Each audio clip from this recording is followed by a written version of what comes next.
বড় ধরনের ভুল আমাদের রাষ্ট্রে এখনো চালু আছে, যেই ভুলের কারণে আমরা আসলে প্রকৃত মুক্তি পাচ্ছি না। কথা বলেন ঠিক কিনা? বড় ধরনের ভুল রাষ্ট্রে চালু না থাকলে শাসক পরিবর্তন করার পরও কেন মুক্তি পাচ্ছি না? তার মানে রাষ্ট্র ব্যবস্থায় অবশ্যই বড় ধরনের একটা ভুল নীতি, ভুল বৈশিষ্ট্য চালু থাকার কারণে শাসক আলাদা হওয়ার পরও মুক্তি পাচ্ছেন।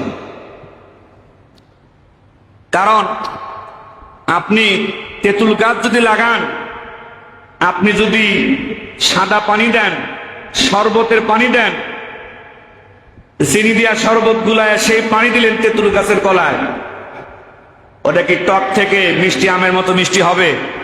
হবে না তো। গোড়াতে যদি ভুল থাকে, ফাউন্ডেশনই যদি দুর্বল হয়, তাহলে যতই উপরে ভালো কিছু প্রলেপ দেওয়া হোক না কেন, এই বিল্ডিং কোনোদিনও লাস্টিং করবে না। ইসলাম যেহেতু পরিপূর্ণ জীবন ব্যবস্থা,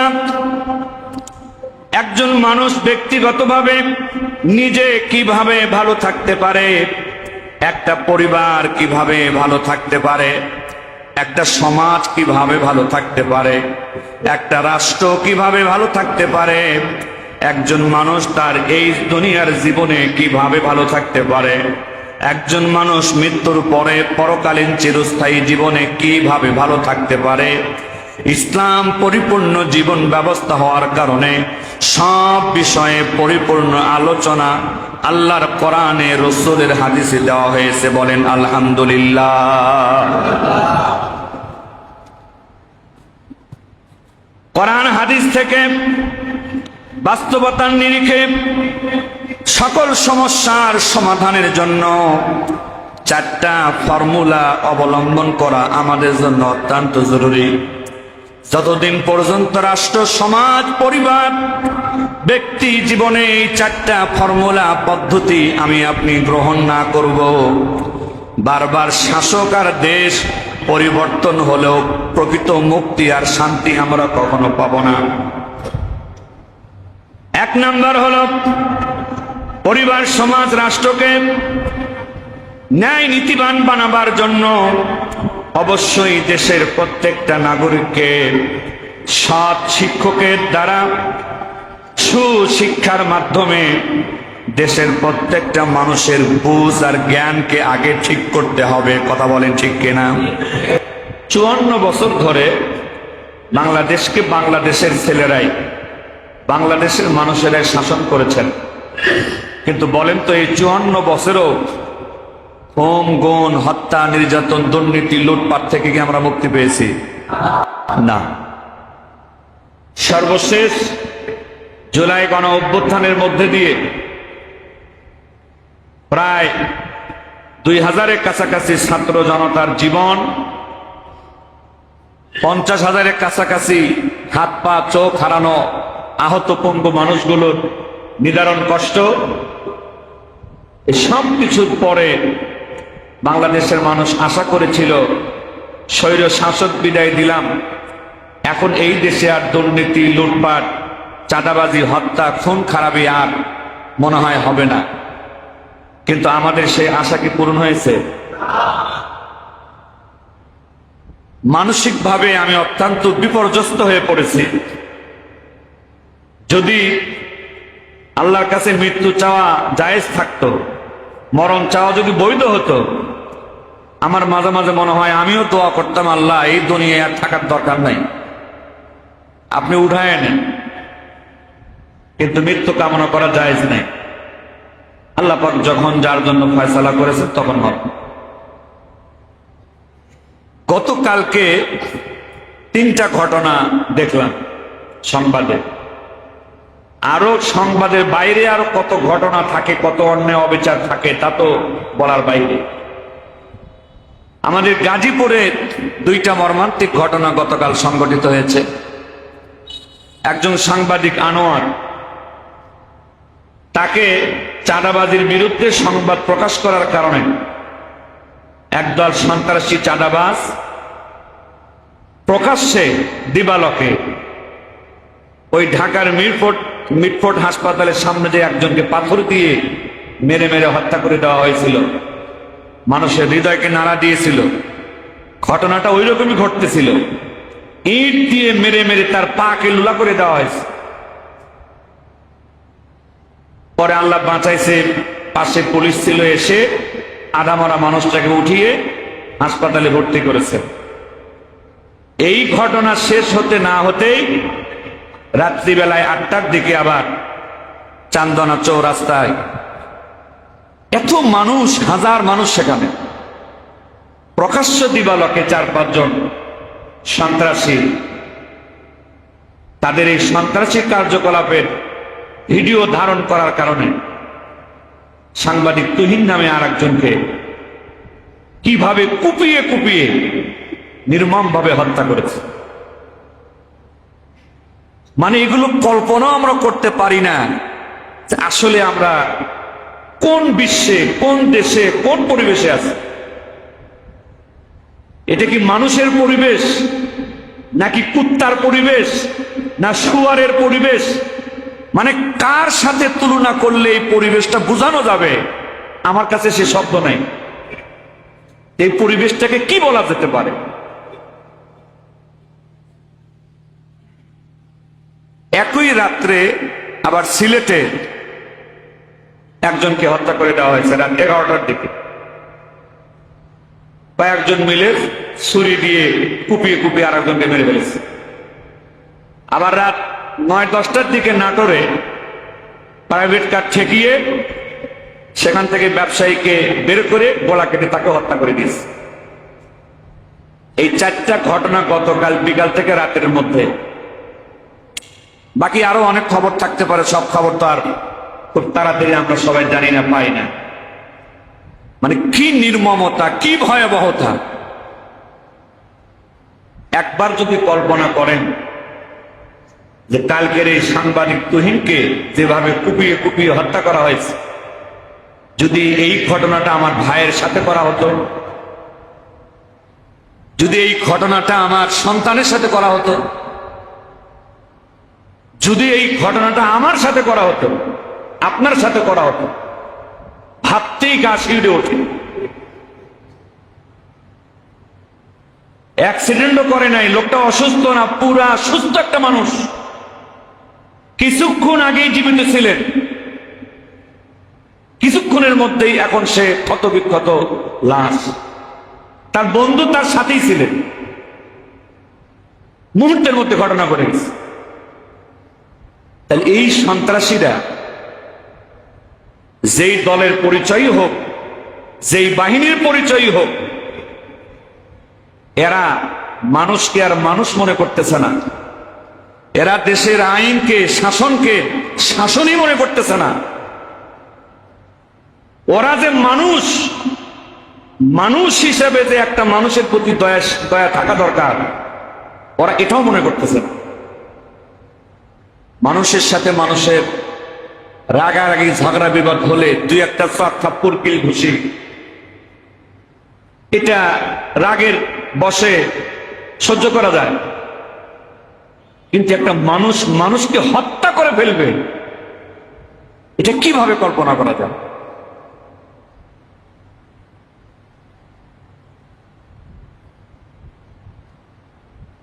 কিন্তু আমাদের মানসিকতা হলো আমাকে তো মারে নাই, আমার কাছ থেকে তো চান্দা নেয় নাই, চান্দা তো আমিই নেই, আমাকে তো মারে নাই, মারি তো আমি, এই জন্য আমার টেনশন নেই।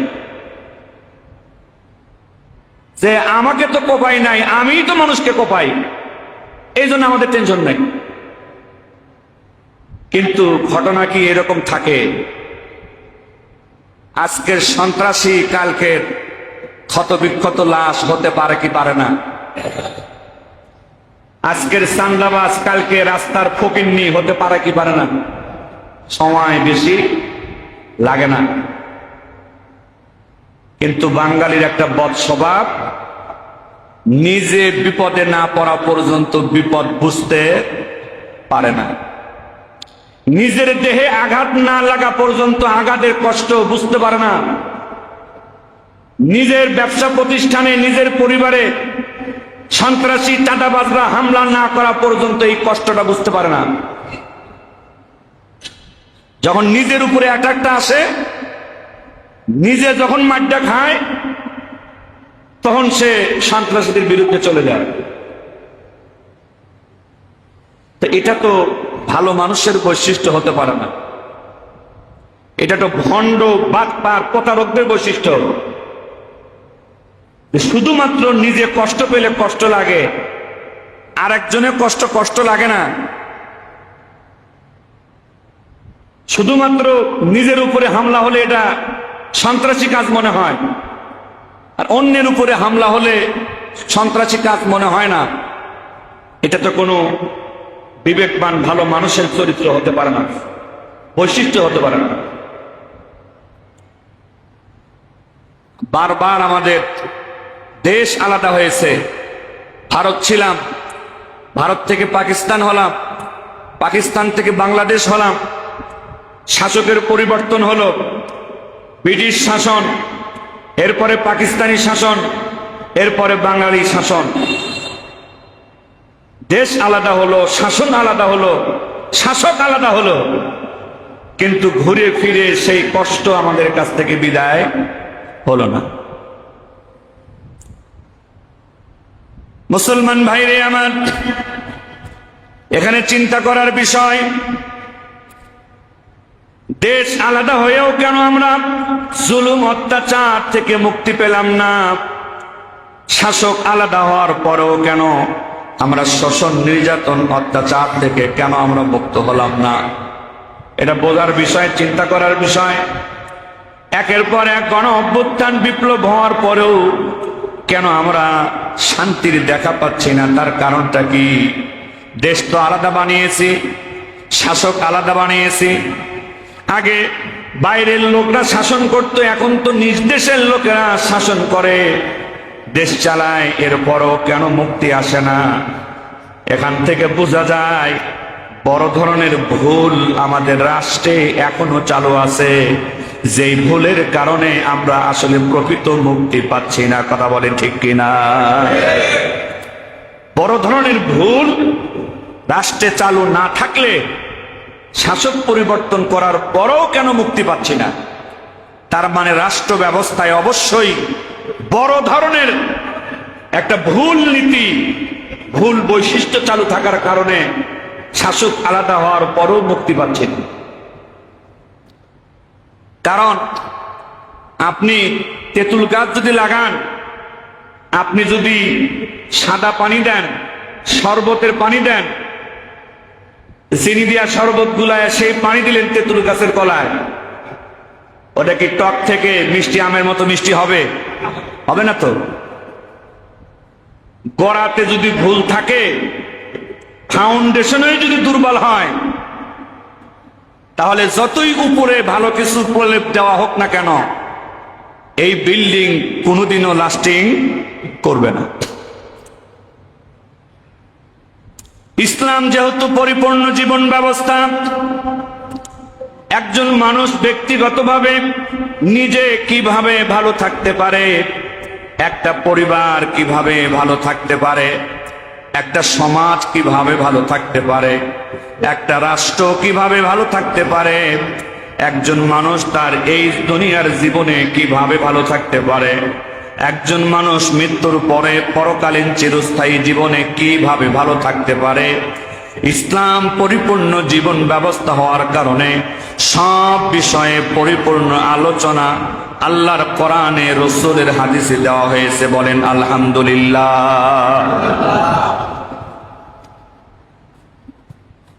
কোরআন হাদিস থেকে বাস্তবতার নিরিখে সকল সমস্যার সমাধানের জন্য চারটা ফর্মুলা অবলম্বন করা আমাদের জন্য অত্যন্ত জরুরি। যতদিন পর্যন্ত রাষ্ট্র, সমাজ, পরিবার, ব্যক্তি জীবনে এই চারটা ফর্মুলা পদ্ধতি আমি আপনি গ্রহণ না করব, বারবার শাসক আর দেশ পরিবর্তন হলেও প্রকৃত মুক্তি আর শান্তি আমরা কখনো পাব না। এক নাম্বার হলো পরিবার, সমাজ, রাষ্ট্রকে ন্যায় নীতিবান বানাবার জন্য অবশ্যই দেশের প্রত্যেকটা নাগরিককে সৎ শিক্ষকের দ্বারা সুশিক্ষার মাধ্যমে দেশের প্রত্যেকটা মানুষের বুঝ আর জ্ঞানকে আগে ঠিক করতে হবে। কথা বলেন ঠিক কিনা? সৎ শিক্ষকের দ্বারা সঠিক শিক্ষার মাধ্যমে দেশের প্রত্যেকটা নাগরিকের বুঝ, চিন্তা ভাবনাকে সঠিক করতে হবে, সংশোধন করতে হবে। এটা ভালো সমাজ, ভালো পরিবার, ভালো রাষ্ট্র পাওয়ার জন্য এক নাম্বার ফর্মুলা। কারণ রাষ্ট্র নিজে কথা বলে না, নিজে চলে না, রাষ্ট্রটা তো মানুষজনই চালায়। কথা বলে ঠিক কিনা? দুই নম্বরে যে কোনো বিষয়ে সঠিক পরামর্শ এবং সঠিক পরিবেশ দরকার। আমার আপনার পরামর্শদাতা যদি সৎ পরামর্শদাতা না হয়, যদি ভুল পরামর্শ আমাকে আপনাকে কেউ দেয়, এই ভুল পরামর্শের কারণে ভুল বুঝে আমার দ্বারা অন্যায় হওয়ার রাস্তা খোলা থাকে। আর যদি সঠিক পরামর্শদাতা আমার কেউ থাকে, সঠিক পরামর্শ যদি আমি পাই সহজে, আমার দ্বারা ভুল থেকে বেঁচে যাওয়াটা সহজ হবে এবং পরিবেশটাও ভালো থাকতে হবে। পেশাব পায়খানার পরিবেশে গিয়ে আতরের গন্ধ পাওয়া যাবে না। যেখানকার পরিবেশ জঘন্য, পরিবেশ খারাপ, খারাপ পরিবেশ চালু রেখে ওই জায়গায় যদি ইমাম সাহেবকেও দাঁড় করায় দেওয়া হয়, বাথরুম ইমাম সাহেবকে চেনে না, প্রস্রাবখানা ইমাম সাহেবকে চেনে না, সাধারণ মুসল্লির গায়ে যেমন গন্ধ লাগায়, এই বাথরুম ইমাম সাহেবের গায়ে গন্ধ লাগাইতেও দ্বিধা করে না। ভালো পরিবেশ খারাপ মানুষকেও ভালো একটা অবস্থা দান করে, ভালো মানুষকেও ভালো একটা অবস্থা দান করে। আর খারাপ পরিবেশ খারাপ মানুষের খারাপই আরো বাড়িয়ে দেয় এবং খারাপ পরিবেশ ভালো মানুষকেও খারাপ বানিয়ে ফেলতে পারে। কথা বলেন ঠিক কিনা? এই জন্য রাষ্ট্র, সমাজ, সব জায়গায় ইনসাফ, ন্যায়, নীতি প্রতিষ্ঠা করতে হলে ভালো পরিবেশের ব্যবস্থা করতে হবে। তিন নম্বরে সৎ লোকের মাধ্যমে সঠিক আইনের দ্বারা সঠিক বিচার প্রতিষ্ঠা হওয়া দরকার। সৎ লোকের মাধ্যমে সঠিক আইনের দ্বারা সঠিক বিচার প্রতিষ্ঠিত হওয়া দরকার। কথা বলেন ঠিক কিনা? আইন ঠিকই আছে, যদি বিচারক খারাপ হয় তাহলে ন্যায় বিচার পাওয়া যাবে না। আবার বিচারক ভালো আছে কিন্তু আইনের মধ্যে ভুল আছে, তাহলেও ন্যায় বিচার পাওয়া যাবে না। বিচারকটাও সৎ বিচারক লাগবে, আবার বিচারের আইনটাও সঠিক হতে হবে এবং সঠিক বিচারটাও করতে হবে। 4 নম্বরে দেশের প্রত্যেকটা মানুষকে সব সময় নিজেও যেমন ভালো থাকতে হবে, ভালোর উপরে চলতে হবে, সৎ কাজ করতে হবে, সতের উপরে থাকতে হবে। আমাদেরকেও অন্য মানুষদেরকে সৎ কাজে আদেশ করতে হবে এবং অন্যায় কাজে নিষেধ করতে হবে। কথা বলেন ঠিক কিনা? যতদিন পর্যন্ত এই 4টা ফর্মুলা আমাদের ব্যক্তি জীবনে, পারিবারিক জীবনে, সামাজিক জীবনে, রাষ্ট্রীয় জীবনে আমরা সঠিকভাবে চালু করতে না পারবো, একের পর এক শাসক পরিবর্তন হবে কিন্তু আমাদের কপাল থেকে জুলুম দূর হবে না। কথা বলেন ঠিক কিনা? মুসলমান ভাইরে আমার, 1 নাম্বার বলেছিলাম সৎ শিক্ষকের দ্বারা সঠিক শিক্ষার মাধ্যমে জনগণের চিন্তা ভাবনার বুঝটাকে সঠিক করতে হবে। সৎ শিক্ষক যদি আমরা হিসাব করি, বলা হয়ে থাকে মানুষ ভুলের ঊর্ধ্বে না, প্রত্যেকটা মানুষের মধ্যে ভুল আছে। তো যেই মানুষগুলো নিজেরাই ভুল করে, এই মানুষ সঠিক শিক্ষকও হতে পারে না, এই মানুষের দ্বারা সঠিক শিক্ষাও পাওয়া যাইতে পারে না। মানুষ মানুষের কাছ থেকে যেমন শিক্ষা নেয়, আবার এই মানুষকে শিক্ষা দেওয়ার জন্য 1 নাম্বার শিক্ষকতার দায়িত্ব পালন করেছেন স্বয়ং আল্লাহ তাআলা। জোরে বলেন মারহাবা। মানুষও মানুষের শিক্ষক হয়, আবার মানুষের আরেকজন শিক্ষকের নাম কি? স্বয়ং আল্লাহ তাআলা। উনিও শিক্ষা দিয়েছেন। আল্লাহ রাব্বুল আলামিন বলেন আর রহমান, দয়াময় আল্লাহ তিনি। আল্লামাল কুরআন, যিনি কোরআন শিক্ষা দিয়েছেন। খালাকাল ইনসান, যিনি মানুষ সৃষ্টি করেছেন। আল্লামাহুল বায়ান, যিনি ভাষা জ্ঞান শিক্ষা দিয়েছেন। এখান থেকে আল্লাহ পাক নিজের অনেকগুলো পরিচয়ের মধ্যে একটা পরিচয় দিয়েছেন। আল্লাহ পাক বলেছেন আমি কিন্তু শুধু আল্লাহ না, আমি তোমাদের শিক্ষক। বলেন না সুবহানাল্লাহ। আবার মানুষের ভিতরে সেরা মানুষ, মহামানব মুহাম্মদুর রাসূলুল্লাহ সাল্লাল্লাহু আলাইহি ওয়াসাল্লাম, তিনিও বলেছেন ইন্নামা বুইসতু মুআল্লিমান, জগৎবাসী হে, আমি দুনিয়াতে এসেছি তোমাদের শিক্ষক হিসাবে। আমাকে পাঠানো হয়েছে তোমাদেরকে শিক্ষক হিসাবে। আর বুইসতু লিউতাম্মিমা মাকারিমাল আখলাক, আমাকে পাঠানো হয়েছে তোমাদেরকে সর্বোত্তম চরিত্র শিক্ষা দেওয়ার জন্য। বলেন সুবহানাল্লাহ। এখন শিক্ষক হিসাবে বিশ্বনবী কেমন ছিলেন? আল্লাহ রাব্বুল আলামিন বলেন লিয়াগফিরা লাকাল্লাহু মা তাকদ্দামা মিন যামবিকা ওয়া মা তাআখার। আমার নবী এমন একজন শিক্ষক ছিলেন যার আগেও কোনো গুনাহ নাই, যার পরও কোনো গুনাহ নাই।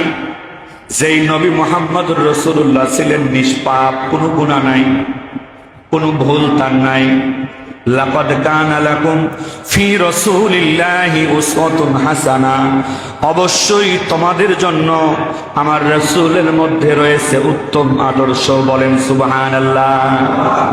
এখান থেকে বোঝা যায় দুনিয়ার মানুষের ভিতরে সবথেকে সেরা শিক্ষক ছিলেন বিশ্বনবী মুহাম্মদুর রাসূলুল্লাহ। বিশ্বনবীর চাইতে মানুষের ভিতরে এই দুনিয়ায় এত সেরার কোন শিক্ষক ছিল না, এখনো নাই, ভবিষ্যতেও হবে না। আর আল্লাহ রাব্বুল আলামিন নিজেকেও শিক্ষক হিসাবে পরিচয় দিয়েছেন। আবার নবী ছাড়া সাধারণ মানুষগুলো আমরা শিক্ষকতা করি, মানুষকে শিক্ষা দেই। পার্থক্যটা কোথায়? আল্লাহ পাক তার রসুলকে নিষ্পাপ রাখার কারণে তার রসুলের মাধ্যমে কোনো ভুল শিক্ষা জগৎবাসী শিখতে পারে নাই। আর আল্লাহ পাক নিজের সৃষ্টিকর্তা হওয়ার কারণে, সব গুণে গুণান্বিত হওয়ার কারণে আল্লাহ পাকের শিক্ষার মধ্যে কোনো ভুল হওয়ার কোনো সুযোগ।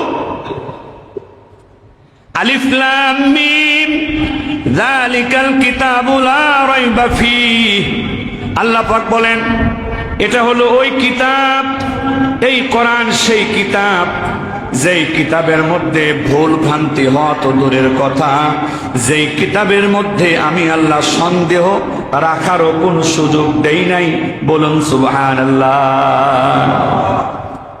তাহলে শিক্ষক হিসাবে মানুষের ভিতরে সেরা শিক্ষক মুহাম্মদুর রাসূলুল্লাহ, আর সবার সেরা শিক্ষক স্বয়ং আল্লাহ তাআলা নিজে। আর কোরআন একটা পুস্তক, একটা বই, কিতাব।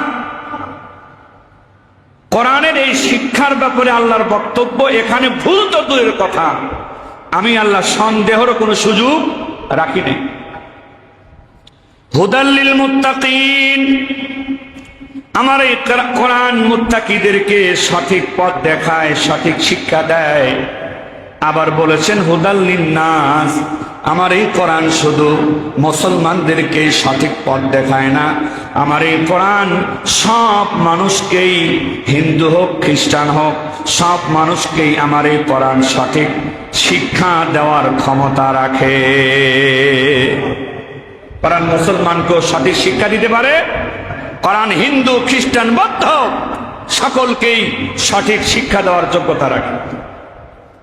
এখন সাধারণ মানুষের যদি হিসাব করি, নবীগণ ছাড়া আমরা সাধারণ মানুষ নিষ্পাপ নই, আমরা নির্ভুল নই, তাহলে যদি আমাদের রাষ্ট্রের শিক্ষার জন্য আল্লাহকে শিক্ষক না মানা হয়, আমাদের রাষ্ট্রের শিক্ষার জন্য মুহাম্মদুর রাসূলুল্লাহকে যদি শিক্ষক না মানা হয়, আমাদের রাষ্ট্রের শিক্ষক যদি মদখোর হয়, আমাদের রাষ্ট্রের শিক্ষক যদি গাঞ্জাখোর হয়, আমাদের রাষ্ট্রের শিক্ষক যদি বিড়িখোর সিগারেটখোর হয়, আমাদের রাষ্ট্রের শিক্ষক যদি দুর্নীতিবাজ হয়, আমাদের রাষ্ট্রের শিক্ষক যদি চাঁদাবাজ হয়, আমাদের রাষ্ট্রের শিক্ষক যদি লুচ্চা হয়, আমাদের রাষ্ট্রের শিক্ষক যদি দুর্নীতিবাজ হয়, এই বদমাই শিক্ষকের শিক্ষা দিয়ে কোনোদিন রাষ্ট্র ভালো হতে পারে না, পারে না, পারে না।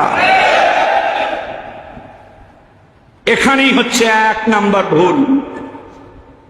আমাদের কপাল থেকে দুঃখ দূর না হওয়ার 1 নাম্বার কারণ, আমরা আমাদের রাষ্ট্রের শিক্ষক বানাই লুচ্চাদেরকে, রাষ্ট্রের শিক্ষক বানাই চাঁদাবাজদেরকে, রাষ্ট্রের শিক্ষক বানাই জালেমদেরকে, আমরা আমাদের রাষ্ট্রের শিক্ষক বানাই গাঞ্জাখোর মদখোর মাতালদেরকে।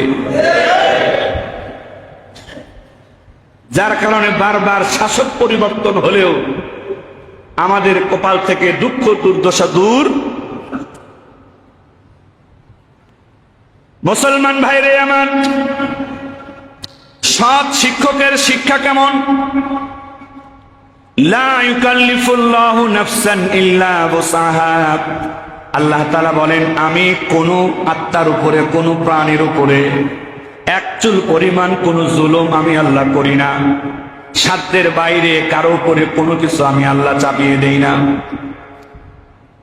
সর্বশ্রেষ্ঠ শিক্ষক আল্লাহ রাব্বুল আলামিনের শিক্ষা হলো এই দুনিয়াকে চলমান রাখার জন্য, স্বাভাবিক রাখার জন্য আল্লাহ পাকের শিক্ষা হলো ধনী মানুষও দরকার, গরিব মানুষও দরকার। কারণ সবাই যদি ধনী হয় তাহলে কাজকর্মগুলো কারা করবে? কাজকর্মগুলো তো বন্ধ হয়ে যাবে। আবার সব মানুষ যদি গরিব হয়, কাজের লোক থাকবে, কাজের মজুরিটাকে দিবে? কথা বলেন ঠিক কিনা? সর্বশ্রেষ্ঠ শিক্ষক আল্লাহ। তার শিক্ষা হলো একটা দেশ চলার জন্য কিছু ধনী মানুষ লাগবে, একটা দেশ চলার জন্য কিছু গরিব মানুষ লাগবে। আল্লাহ রাব্বুল আলামিন কাউকে ধনী বানালেন, কাউকে গরিব বানালেন দেশ পরিচালনার সুবিধার জন্য, কিন্তু বলে দিলেন অফি আমওয়ালিহিম হাক্কুল লিসাইলি ওয়াল মাহরুম। আল্লাহ পাক বলে দিলেন, ও দুনিয়ার মানুষেরা, যাদেরকে আমি আল্লাহ ধন দিয়েছি, সম্পদ দিয়েছি, ধনী বানিয়ে দিয়েছি, তাদের ব্যাপারে আমি আল্লাহর বক্তব্য হলে মনে রাখবা, তুমি যত বাড়িওয়ালা গাড়িওয়ালা হও না কেন, ধনী হও না কেন, তোমার বাড়ির ভিতরে, তোমার গাড়ির ভিতরে, তোমার সম্পদের ভিতরে আমি আল্লাহ গরিব মানুষের জন্য যাকাত, ফিতরা, হকগুলা ঢুকায়া রাখছি। ও ধনী, তোমার সম্পদ দিয়েছি, তোমার এই সম্পদের ভিতরে রিকশাওয়ালার হক আমি আল্লাহ রেখে দিয়েছি, তোমার এই সম্পদের ভিতরে দিন মজুরের হক আমি আল্লাহ রেখে দিয়েছি। আর ওই দিন মজুর রিকশাওয়ালা লেবারকে বলে দিয়েছি, তুমি তোমার মাথার ঘাম পায়ে ফেলে মেহনত করে ধনী মানুষের কাজগুলাকে করে দাও। বলেন না সুবহানাল্লাহ। গরিব তুমি ধনীকে সহযোগিতা করো, আর ও ধনী তুমি গরিবকে সহযোগিতা করো। সর্বশ্রেষ্ঠ শিক্ষকের এটাই হলো শিক্ষা। আর এটা নবীগণেরও শিক্ষা। কিন্তু আমরা যারা সাধারণ মানুষ, আমাদের শিক্ষা হলো যে আমরা গরমের ভক্ত, নরমের জম। কথা বলেন ঠিক কিনা? আমাদের শিক্ষা হলো আমরা গরমের ভক্ত, নরমের জম। একবারও ভাবি না যে জামাটা গায়ে দিয়েছি, এই জামাটা আমি গায়ে দেওয়ার আগে একজন দর্জি এটা সেলাই করে দিয়েছে, সে একজন শ্রমিক। একবারও ভাবি না আমি যে এই জামাটা গায়ে দিয়েছি, এই জামাটা কাপড় তৈরি করার পিছনে শত শত গরিব মানুষের মাথার ঘাম পায়ে পড়েছে। একবারও ভাবি না আমি যে এই জামাটা গায়ে দিয়েছি, এই জামার সুতা তৈরি করার জন্য শত শত গরিব মানুষের ঘাম এই মাটিতে পড়েছে। একবারও ভাবি না। দামি কাপড় গায়ে দেয় আর ফুরফুরা মেজাজে অহংকার করে বেড়ায়, আমার কাপড় 5,000 টাকা গজ। 2000 টাকা গজ, 1000 টাকা গজ। কিন্তু এই কাপড়টার পিছনে কত মানুষের চোখের পানি, গায়ের ঘাম ছিল, একটা বার ভাবি না। মজার সাথে আরামের সাথে সাগরের একটা ইলিশ মাছ খেয়ে ফেললাম, বল মাছ খেয়ে ফেললাম। সাগর থেকে এই ইলিশটা ধরার জন্য ওই জেলে নামের একদল কামলা শ্রমিক সাগরের উত্তাল ঢেউর ভিতরে নিজের জীবনকে হুমকির মধ্যে ফেলে আমার জন্য মজাদার এই ইলিশ মাছ খাওয়ার ব্যবস্থা করেছে। আমি তো ঘরে আরামে ইলিশ মাছটা খাইলাম। এই মাছটা ধরার জন্য যারা উত্তাল সাগরে গিয়েছিল, উত্তাল নদীর মধ্যে গিয়েছিল, তারা শুধু ঘাম ফেলে নাই, তাদের জীবনটাও হুমকির মুখে ছিল। অনেক জেলেরা ট্রলার ডুবে, নৌকা ডুবে ওই ইলিশ মাছ ধরতে গিয়ে জীবনটাও হারিয়ে ফেলে। ইলিশ মাছ খাওয়ার সময় কি একবার ভেবেছেন যে এইটা আসলো কিভাবে, কাদের ঘামের বিনিময়ে? যেই চাউলের ভাত আমি আপনি খাই, এই ভাত তৈরি করার জন্য কেউ না কেউ ঘাম ঝরিয়ে রান্না করেছে। এই ভাত চাউল তৈরি করার জন্য শত শত শ্রমিক তারা কাজ করেছে। এই চাউল তৈরি করার জন্য দেখেন কত কাজ। এটা একসময় বীজ তৈরি করা হয়েছে, জমিন চাষ করে সেখানে এটা বপন করতে হয়েছে, পানি সেচ দিতে হয়েছে, সার বীজ দিতে হয়েছে, এই ধানটা কেটে আনতে হয়েছে। এই একেবারে বীজ থেকে শুরু করে আপনার প্লেটে ভাত আসা পর্যন্ত কত রকমের গরিব মানুষের ঘাম ঝরেছে একটা বারের জন্য। কি খেয়াল করেছেন? কে কাকে মারেন, কে কাকে হত্যা করেন, কে কার গায়ে হাত উঠান, কিভাবে হাত উঠান?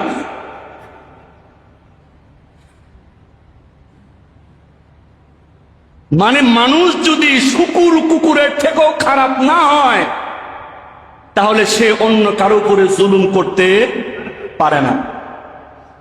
জুলুম তারাই করে যারা শুকুর কুকুরের থেকেও খারাপ।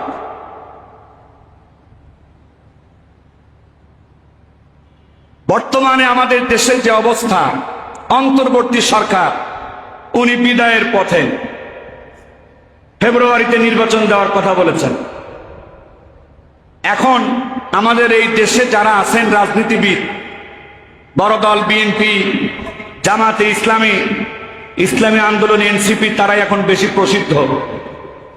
এই যে খুন বলেন, গুণ বলেন, চাঁদাবাজি বলেন, তারেক রহমান সাহেবের মনের খবর তো জানি না, কিন্তু উনি কি এই গুণ, খুন, চাঁদাবাজের বিরুদ্ধে বক্তব্য দিয়েছেন কি দেন নাই? দিয়েছেন কিনা বক্তব্য?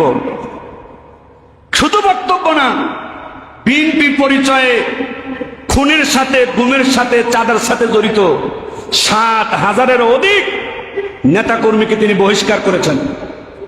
জামাতে ইসলামী ডক্টর শফিকুর রহমান, তিনিও গুম, খুন, চাঁদাবাজির বিরুদ্ধে বক্তব্য দিয়েছেন। তাদেরও যারা ধরা পড়েছে তাদেরকেও তিনি বহিষ্কার করেছেন। বৈষম্য বিরোধী ছাত্র আন্দোলন, চাঁদাবাজির অভিযোগ আসার কারণে কেন্দ্রীয় কমিটি ছাড়া সারা দেশের সব কমিটিকে বাতিল করে দিয়েছেন। ইসলামী আন্দোলনের চরমনায় পীর সাহেব, তিনিও সবসময় খুন, গুম, চাঁদাবাজির বিরুদ্ধে বক্তব্য দিচ্ছেন। এরপরও কি বন্ধ হয়েছে? এখন পরিষ্কার বক্তব্য হলো, যারা খুনের সাথে জড়িত, চাঁদাবাজির সাথে জড়িত, হত্যার সাথে জড়িত, মিথ্যা মামলার সাথে জড়িত, তারেক রহমানের কথা অনুযায়ী সকল চাঁদাবাজ, দুর্নীতিবাজ, খুনি তারেক রহমানের শত্রু, বিএনপির শত্রু, এরা দেশের শত্রু, মানবতার শত্রু। কথা বলেন ঠিক কিনা? ডাক্তার শফিকুর রহমানের বক্তব্য অনুযায়ী খুনি, চাঁদাবাজ, সন্ত্রাসী শফিকুর রহমানের শত্রু, জামাতের শত্রু, দেশের শত্রু, মানবতার শত্রু। চাঁদাবাজি, খুন, রাহাজানির সাথে যারা জড়িত এখনো, এরা নাহিদ ইসলাম এনসিপির নেতার বক্তব্য অনুযায়ী এরা এনসিপির শত্রু, দেশের শত্রু, মানবতার শত্রু, জনগণের শত্রু। চরমনায় পীর সাহেবের বক্তব্য অনুযায়ী যারা খুন, রাহাজানি, চাঁদাবাজি, মিথ্যা মামলার সাথে জড়িত, এরা চরমনায়ের শত্রু, ইসলামী আন্দোলনের শত্রু, দেশের শত্রু, মানবতার শত্রু। কথা বলেন ঠিক কিনা? এই জন্য আর কোন দলের দিকে তাকাবেন না। যেখানে যাই চাঁদাবাজ পাবেন, যেখানে যাই সন্ত্রাসী পাবেন, লাঠি পেটা করে হাত পা বেঁধে থানায় জমা দিয়ে আসবেন। কথা বলে ঠিক কিনা? ওরা যদি আমাদেরকে মারতে পারে, আমরা যদি পাল্টা লাগাতে না পারি, এই বিপদ থেকে আমাদের মুক্তি মিলবে না। কথা বলে ঠিক কিনা?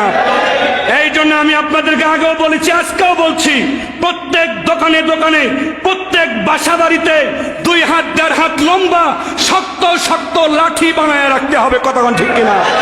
সবাই দোকানে দোকানে লাঠি বানায় রাখেন, বাসা বাড়িতে লাঠি বানায় রাখেন। যেখানে যেখানে চাঁদাবাজ দেখবেন, সন্ত্রাসী দেখবেন, সবাই মিলে পিটিয়ে থানায় জমা দিয়ে আসবেন। এইটা ছাড়া কোনো উপায় নাই। বিএনপির নামে হোক, জামাতের নামে হোক, চরমনায়ের নামে হোক, কোন চাঁদাবাজ, কোন সন্ত্রাসী, কোন খুনিকে কোন দল প্রকাশ্যে সাপোর্ট করতে পারে না, পারে না, পারে না। এই জন্য আমি নিয়ত করেছি, আজকে জুমার পরে আমাদের এই 7 নং ওয়ার্ডে আজকে খুন, গুম, সন্ত্রাসী, চাঁদাবাজির বিরুদ্ধে আজকে আমি মিছিল শুরু করব। আপনারা রাজি আছেন তো ইনশাআল্লাহ? জুমার নামাজের পরে এখান থেকে মিছিল হবে পুরা ওয়ার্ডে। কে কোন দলের পরিচয় দেয় সেই নেতা তো বলে দিয়েছেন যে এটা আমার দলের লোক না। সুতরাং কোন দলের নামে কোন শয়তানি করার কোন সুযোগ নাই। আল্লাহ পাক আমাদের সকলকে বুঝার এবং মানুষের মতো মানুষ হওয়ার তৌফিক দান করেন। সকলে বলি আমিন।